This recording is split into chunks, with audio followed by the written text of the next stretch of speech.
না মিডিয়ার খবর, এই বিচারপতি শামসুদ্দিন মানিক আল্লামা সাইদি হুজুরকে মৃত্যুদণ্ডের রায় দিয়েছিল। আমরা বলতে চাই ওই একই ট্রাইব্যুনালে বিচারপতি মানিককে মৃত্যুদণ্ডের রায় দিতে হবে, কথা বলে ঠিক কিনা? এই বিচারকের নামে ছিল বিগত সরকারের 5 গোলাম।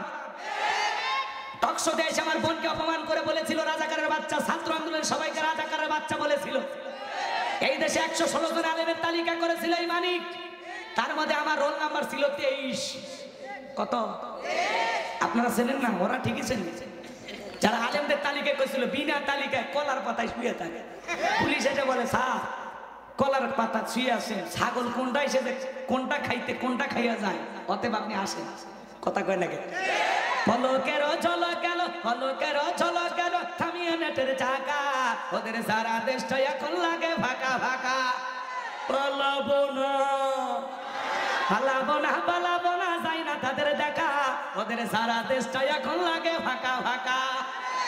কোথায় গেল সংসদেতে মমতাজের গান, কোথায় গেল হযরত বলা স্বামী মুসলমান।